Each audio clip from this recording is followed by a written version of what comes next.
Üçüncü nokta, üslubundaki bedaat-ı harikadır. Evet, Kur'an'ın üslupları hem gariptir, hem bedidir, hem aciptir, hem muknidir. Hiçbir şeyi, hiçbir kimseyi taklit etmemiş. Hiç kimse de onu taklit edemiyor. Nasıl gelmiş, öyle o üsluplar taravetini, gençliğini, garabetini daima muhafaza etmiş ve ediyor. Ez cümle, bir kısım surelerin başlarında şifre misal, Elif Lam Mim, Elif Lam Ra, Taha, Yasin, Hamim, Ayn, Sin, Kaf gibi mukattaat hurufundaki üslubu bediyisi 5-6 lemma-i icazı tazammun ettiğini İşaretül İcaz'da yazmışız.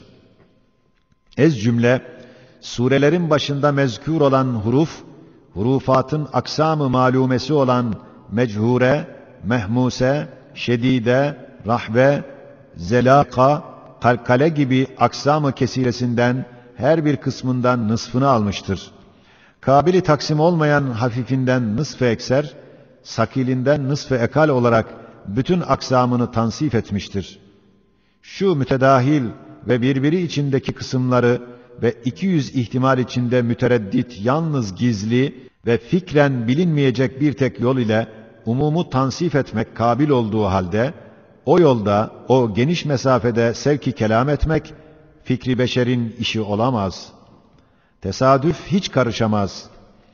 İşte bir şifre-i ilahiye olan surelerin başlarındaki huruf, bunun gibi daha 5-6 lem'ay-i icaziyeyi gösterdikleriyle beraber, ilmi esrar-ı huruf ulemasıyla evliyanın muhakkikleri şu mukattaattan çok esrar istihraç etmişler ve öyle hakaik bulmuşlar ki, onlarca şu mukattaat kendi başıyla gayet parlak bir mucizedir. Onların esrarına ehil olmadığımız, hem umuma göz görecek derecede ispat edemediğimiz için o kapıyı açamayız. Yalnız İşaretül İcaz'da şunlara dair beyan olunan 5-6 lemay icaza havale etmekle iktifa ediyoruz. Şimdi esali-i Kur'aniye'ye sure itibariyle, maksat itibariyle, ayat ve kelam ve kelime itibariyle birer işaret edeceğiz.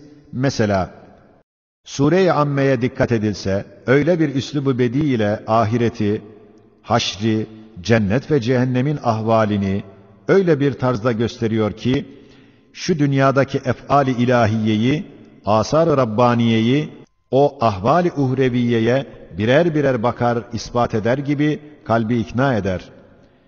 Şu suredeki üslubun izahı uzun olduğundan, yalnız bir iki noktasına işaret ederiz. Şöyle ki, şu surenin başında kıyamet gününü ispat için der, size zemini güzel serilmiş bir beşik, dağları hanenize ve hayatınıza defineli direk, hazineli kazık, sizi birbirini sever, ünsiyet eder çift, geceyi hab-ı rahatınıza örtü, gündüzü meydan-ı maişet, güneşi ışık verici ısındırıcı bir lamba, bulutları ab-ı hayat çeşmesi gibi ondan suyu akıttım. Basit bir sudan bütün erzakınızı taşıyan, bütün çiçekli meyveli muhtelif eşyayı kolay ve az bir zamanda icat ederiz. Öyleyse yevmi fasl olan kıyamet sizi bekliyor. O günü getirmek bize ağır gelemez. İşte bundan sonra kıyamette dağların dağılması, semavatın parçalanması, cehennemin hazırlanması ve cennet ehline bağ ve bostan vermesini gizli bir surette ispatlarına işaret eder. Manen der, madem gözünüz önünde dağ ve zeminde şu işleri yapar, ahirette dahi bunlara benzer işleri yapar. Demek surenin başındaki dağ, kıyametteki dağların haline bakar ve bağ ise ahirde ve ahiretteki hadikaya ve bağa bakar. İşte sair noktaları buna kıyas et, ne kadar güzel ve âli bir üslubu var, gör. Mesela, قُلِ اللّٰهُمَّ مَالِكَ الْمُلْكِ تُؤْتِ الْمُلْكَ مَنْ تَشَاءُ وَتَنْزِعُ الْمُلْكَ مِمَّنْ تَشَاءُ İlâ ahir.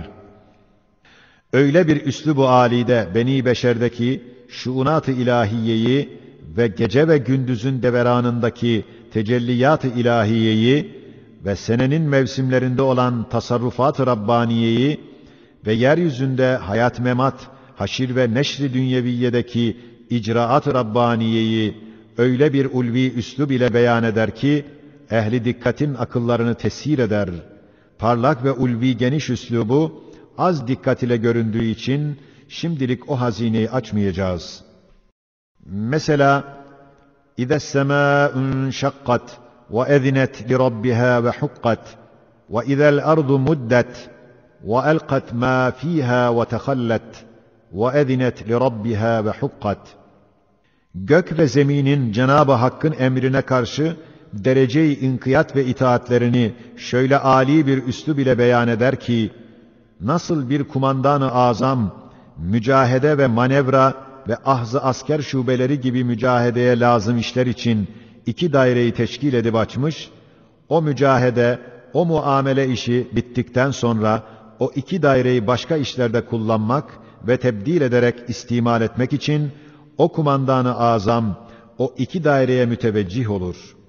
O daireler her birisi hademeleri lisanıyla veya nutka gelip kendi lisanıyla der ki, ey kumandanım, bir parça mühlet ver ki eski işlerin ufak tefeklerini, pırtı mırtılarını temizleyip dışarı atayım, sonra teşrif ediniz. İşte atıp senin emrine hazır duruyoruz. Buyurun ne yaparsanız yapınız. Senin emrine münkadız. Senin yaptığın işler bütün hak, güzel, maslahattır. Öyle de semavat ve arz böyle iki daireyi teklif ve tecrübe ve imtihan için açılmıştır. Müddet bittikten sonra semavat ve arz daire-i teklife ait eşyayı emri ilahiyle bertaraf eder. Derler, ya Rabbena, buyurun ne için bizi istihdam edersen et, hakkımız sana itaattir, her yaptığın şeyde haktır. İşte cümlelerindeki üslubun haşmetine bak, dikkat et. Hem mesela, ya ardu ble'i mâeki ve ya semâ'u akli'i ve gîdal mâ'u ve kudiyel emr ve istevet alel cûdiy ve qîle bu'den lil kavmi'd-zâlimîn. İşte şu ayetin bahri belagatından bir katriye işaret için bir üslubunu bir temsil aynesinde göstereceğiz. Nasıl bir harbi umumide bir kumandan, zaferden sonra ateş eden bir ordusuna, ateş kes ve hücum eden diğer bir ordusuna dur der, emreder. O anda ateş kesilir, hücum durur. İş bitti, istila ettik, bayrağımız düşmanın merkezlerinde yüksek kalelerinin başında dikildi, esfer-ü safiline giden o edepsiz zalimler cezalarını buldular der. Aynen öyle de, padişah-ı bimisal, kavmi Nuh'un mahvı için semavat ve arza emir vermiş. Vazifelerini yaptıktan sonra ferman ediyor, ey arz, suyunu yut, ey sema, dur, işin bitti. Su çekildi, dağın başında memur-u ilahinin çadır vazifesini gören gemisi kuruldu, zalimler cezalarını buldular. İşte şu üslubun ulviyetine bak. Zemin ve gök iki muti asker gibi emir dinler, itaat ederler diyor. İşte şu üslub işaret eder ki, insanın isyanından kainat kızıyor, semavat ve arz hiddete geliyorlar ve şu işaretle der ki, yer ve gök iki muti asker gibi emirlerine bakan bir zata isyan edilmez, edilmemeli. Dehşetli bir zecri ifade eder. İşte tufan gibi bir hadise-i umumiyeyi bütün netayiciyle, hakaikiyle birkaç cümlede icazlı, cemalli, icmalli bir tarzda beyan eder. Şu denizin sair katrelerini şu katreye kıyas et. Şimdi kelimelerin penceresiyle gösterdiği üsluba bak. Mesela, وَالْقَمَرَ قَدَّرْنَاهُ مَنَازِلَ حَتَّى عَادَ كَالْعُرْجُونِ الْقَد۪يمِ deki, kel-urcunil kadim kelimesine bak. Ne kadar latif bir üslubu gösteriyor. Şöyle ki, kamerin bir menzili var ki, Süreyya yıldızlarının dairesidir. Kameri, hilal vaktinde hurmanın eskimiş beyaz bir dalına teşbih eder. Şu teşbih ile semanın yeşil perdesi arkasında güya bir ağaç bulunuyor ki, beyaz, sivri, nurani bir dalı, perdeyi yırtıp başını çıkarıp, Süreyya o dalın bir salkımı gibi ve sair yıldızlar o gizli hilkat ağacının birer münevver meyvesi olarak, işitenin hayali olan gözüne göstermekle, medar-ı maişetlerinin en mühimmi hurma ağacı olan sahranişinlerin nazarında ne kadar münasip, güzel, latif, ulvi bir üslubu ifade olduğunu zevkin varsa anlarsın.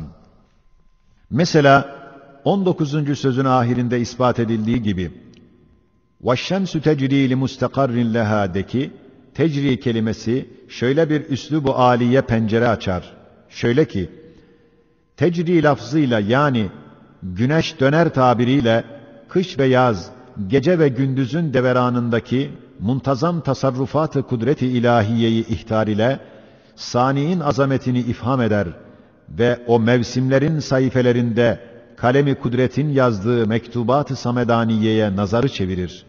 Halik-i Zülcelal'in hikmetini ilam eder.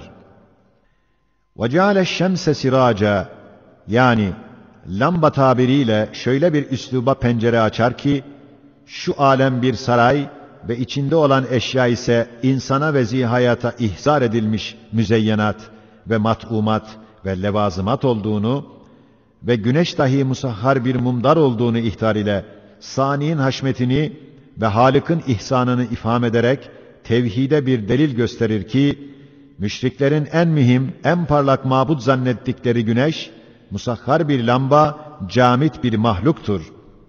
Demek siraç tabirinde Halık'ın azamet-i rububiyetindeki rahmetini ihtar eder, rahmetin vüs'atindeki ihsanını ifham eder ve o ifhamda saltanatının haşmetindeki keremini ihsas eder ve bu ihsasta vahdaniyeti ilam eder ve manen der. Camit bir sıracı musahhar hiçbir cihette ibadete layık olamaz.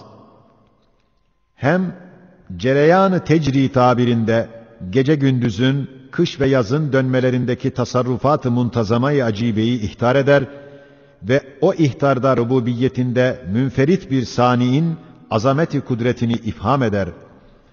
Demek şems ve kamer noktalarından beşerin zihnini gece ve gündüz, kış ve yaz sayfelerine çevirir ve o sayfelerde yazılan hadisatın satırlarına nazar-ı dikkati celbeder. Evet, Kur'an güneşten, güneş için bahsetmiyor. Belki onu ışıklandıran zat için bahsediyor. Hem güneşin insana lüzumsuz olan mahiyetinden bahsetmiyor. Belki güneşin vazifesinden bahsediyor ki, sanat-ı Rabbaniye'nin intizamına bir zemberek ve hilkat-ı Rabbaniye'nin nizamına bir merkez, hem nakkaş-ı ezeliğinin gece gündüz ipleriyle dokuduğu eşyadaki sanat-ı Rabbaniye'nin insicamına bir mekik vazifesini yapıyor. Daha sair kelimat-ı Kur'aniyeyi bunlara kıyas edebilirsin. Adeta basit, me'luf birer kelimeyken, latif manaların definelerine birer anahtar vazifesini görüyor. İşte ekseriyetle üslûb-u Kur'an'ın geçen tarzlarda ulvi ve parlak olduğundandır ki, bazen bir bedevi Arap bir tek kelama meftun olur, Müslüman olmadan secdeye giderdi. Bir bedevi, فَاسْدَعْ بِمَا تُؤْمَرْ kelamını işittiği anda secdeye gitti. Ona dediler, Müslüman mı oldun? Yok dedi, ben şu kelamın belagatına secde ediyorum.